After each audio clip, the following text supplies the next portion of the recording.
faudrait qu'on laisse au moins un espace pour que les gens qui ont pris la décision de se rendre à l'école, qui ont une certaine connaissance de la diplomatie, pour que ces gens-là puissent faire carrière dans ce domaine.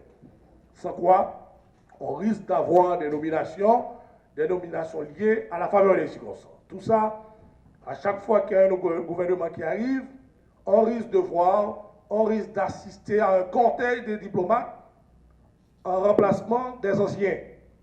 C'est comme si ces anciens-là, ils n'ont aucune compétence. Ils n'ont eu aucune compétence. Ils n'ont pas servi l'État à un niveau appréciable. Ils n'ont pas servi l'État comme cela devrait. Nous avons tenté, en même occasion, de faire le plaidoyer de notre diplomatie de manière à laisser cette opportunité d'un côté à ceux pour les grades d'honneur et de l'autre côté à ceux qui ont appris la diplomatie. La question des relations haïtiano-dominicaines. Cette question a été souvent soulevée en séance, mais aujourd'hui encore on assiste à des scènes terribles en ce qui a trait à ce qui se passe en République dominicaine. Il fallait que notre diplomatie puisse définir nos relations avec la République dominicaine. Parce qu'en principe, on devrait avoir 3 types de relations avec la République dominicaine. Une relation bilatérale basée sur la diplomatie qui devrait être une relation réciproque. On a un représentant en République dominicaine. C'est tout à fait normal que la République dominicaine ait son représentant en Haïti. Ça, c'est le côté bilatéral avec une certaine réciprocité. Mais il fallait tenir compte également de nos relations commerciales.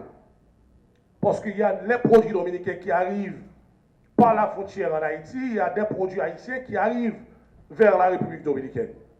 D'où, si ces relations-là ne sont pas définies, on risque encore de créer des différents au sens propre du terme. Mais de nos jours, il faut parler de la question migratoire.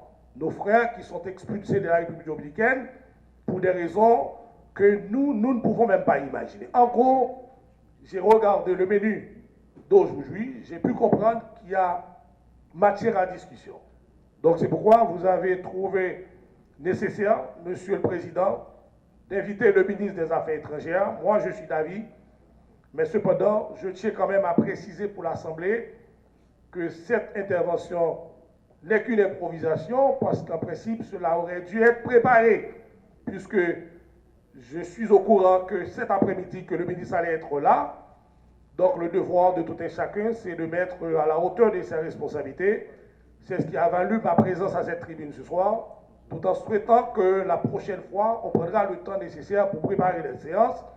Et moi, en tant que président de la Commission des Affaires étrangères, j'aurai la responsabilité de discuter avec les membres de ma commission pour que les questions qui seront posées au cours de cette séance soient des questions spécifiques à la diplomatie, pour qu'on n'ait pas une séance où l'on pose n'importe quelle question. Encore, au nom du pouvoir que vous m'avez accordé d'être à cette tribune, Monsieur le Président, au nom de cette prestigieuse commission que je préside, je déclare en votre nom ouverte la séance et encore bonne chance à notre ministre des Affaires étrangères. Merci. Le budget 2016-2017, dont le montant qui nous a été accordé dans le budget rectificatif nous met dans la capacité de payer les mois de juillet, d'août et de septembre. Nous allons avoir un déficit sur le paiement des salaires des fonctionnaires diplomatiques et ce déficit va se répercuter sur le budget 2017-2018.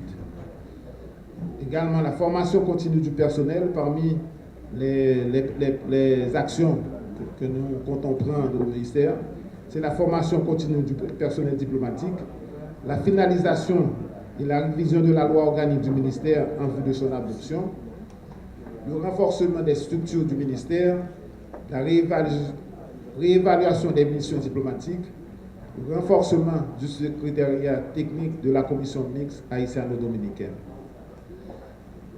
Également, au niveau de l'ambassade d'Haïti en République dominicaine et des postes consulaires établis dans ce pays, nous faisons face à une surpopulation de personnes. D'ailleurs, les autorités dominicaines nous ont fait parvenir une liste de 83 cadres consulaires qui ne sont pas accrédités conformément aux exigences de la Convention de Vienne. Le même problème se pose au niveau des États-Unis, où il y a un large nombre de diplomates ou de fonctionnaires dans les missions, dans les missions et les consulats qui ne sont pas accrédités par le gouvernement américain en raison du fait qu'ils sont soit de nationalité américaine ou détenteurs de la résidence américaine. Donc c'est pourquoi d'ailleurs les premières mesures prises dans le cadre de la réforme décidée par le président de la République ont touché ces cas que j'appelle des cas anormaux dans la diplomatie. Sur le plan global, nous sommes en train de mettre les bases pour une réforme structurelle du ministère. Les outils suivants sont en cours de finalisation. Une loi organique du ministère des Affaires étrangères, une loi sur la carrière diplomatique et consulaire pour remplacer celle de 1958 qui est complètement obsolète et ne répond pas aux exigences d'une diplomatie moderne, ainsi que les règlements internes du ministère.